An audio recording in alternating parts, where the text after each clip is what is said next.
യുവതിയുടെ 2 ലക്ഷം പോയി, ഡോക്ടറുടെ 4 ലക്ഷം പോയി.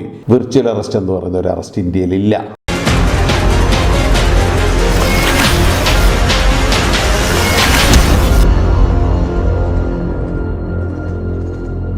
ആസ്ക് ആൻഡ് ആൻസറിൻ്റെ മറ്റൊരു എപ്പിസോഡിലേക്ക് സ്വാഗതം. നമ്മൾ നിരന്തരം കേൾക്കുന്നതാണ് വിർച്വൽ അറസ്റ്റ്. വിർച്വൽ അറസ്റ്റ് ചെയ്തു, യുവതിയുടെ 2 ലക്ഷം പോയി, ഒരു ആരാധ്യനായ പിതാവിൻ്റെ കോടിക്കണക്കിന് രൂപ പോയി, മറ്റൊരു സംഗീത സംവിധായകൻ പണമടയ്ക്കാൻ വേണ്ടി ബാങ്കിലേക്ക് ഓടിപ്പോകുന്നു, ഡോക്ടറുടെ 4 ലക്ഷം പോയി, മറ്റൊരു വ്യവസായിയുടെ 3.5 കോടി പോയി. വിർച്വൽ അറസ്റ്റ് എന്ന് പറയുന്ന ഒരു അറസ്റ്റ് ഇന്ത്യയിലില്ല. ചില യൂറോപ്യൻ രാജ്യങ്ങളിലും അമേരിക്കയിലെ ചില സ്റ്റേറ്റുകളിലും അത് ബാധകമാണെന്ന് കേട്ടിട്ടുണ്ട്. ഇന്ത്യയിൽ അങ്ങനെ ഒരു സംവിധാനമേ ഇല്ല. നിങ്ങളെ ആരെങ്കിലും വിളിച്ച് വിർച്വൽ അറസ്റ്റ് എന്ന് പറഞ്ഞ് ഭീഷണിപ്പെടുത്തിയാൽ അവനെ 2 തെറി പറഞ്ഞ് ഓടിച്ചേക്കുക. അങ്ങനെ ഒരു സംവിധാനം ഇല്ല. അങ്ങനെ ഒരു സംവിധാനം ഇല്ലാത്തിടത്തോളം കാലം അതിൻ്റെ പേരിൽ ഭീഷണി കേൾക്കാൻ നിങ്ങൾ വഴങ്ങേണ്ടതില്ല.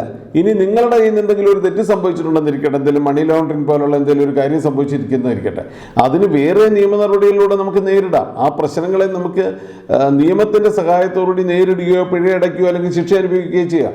പക്ഷേ ഇങ്ങനെയുള്ള ആളുകളുടെ കയ്യിൽ ചെന്ന് പെട്ടുകൊടുത്തു കഴിഞ്ഞാൽ ഒരിക്കലും ജീവിതത്തിൽ നിന്ന് മോചനമില്ല.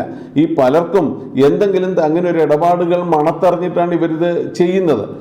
എന്നിട്ടാണ് നിങ്ങളെ തുടർച്ചയായി വിളിക്കുകയും പോലീസാണെന്ന് കരുതി ഫാൻസി ഡ്രസ് ഇട്ടുകൊണ്ട് വേഷങ്ങളിടുകയും നെയിം പ്ലേറ്റ് വെക്കുകയും CBIയുടെ ബോർഡ് വെക്കുകയും EDയുടെ ബോർഡ് വെക്കുകയും ഒക്കെ ചെയ്ത് ഭീഷണിപ്പെടുത്തുന്നത്. ഒരു കാരണവശാലും വഴങ്ങേണ്ടതില്ല. നിങ്ങൾ അഥവാ എന്തെങ്കിലും ഒരു നിയമവിരുദ്ധമായ മാർഗം സ്വീകരിച്ചിട്ടുണ്ടെങ്കിൽ, അതറിഞ്ഞിട്ടാണല്ലോ ഇവരും പലപ്പോഴും വിളിക്കാറ്, സ്വീകരിച്ചിട്ടുണ്ടെങ്കിൽ അതിന് നിയമപരമായി നേരിടുകയാണ് വേണ്ടത്. അല്ലാതെ ഈ തട്ടിപ്പ് സംഘങ്ങളുടെ കയ്യിൽ ചെന്നുപെട്ടാൽ ഒരിക്കലും നിങ്ങൾക്ക് മോചനമില്ല. നിങ്ങൾ ഈ 3 കോടി കൊടുത്തോ 4 കോടി കൊടുത്താലൊന്നും ഇത് അവസാനിക്കില്ല. നിങ്ങൾ വലിയ കുരുക്കിലേക്കാണ് പോകുന്നത്. ആ കുരുക്ക് ഒഴിവാക്കണം. നമ്മുടെ ഇന്ത്യൻ നിയമവ്യവസ്ഥയിൽ വിർച്വൽ അറസ്റ്റ് എന്ന് പറയുന്ന ഒരു സംവിധാനം ഇല്ല. ഇത് വീണ്ടും ഞങ്ങളെപ്പോലുള്ളവർ ഓർമ്മിപ്പിച്ചാലും നമ്മുടെ മാധ്യമങ്ങൾ ഓർമ്മിപ്പിച്ചാലും ഇന്നും ആളുകൾ പോയി കുരുക്കിൽ വീഴുന്നുണ്ട്. അത് ഒഴിവാക്കേണ്ടത് തന്നെയാണ്.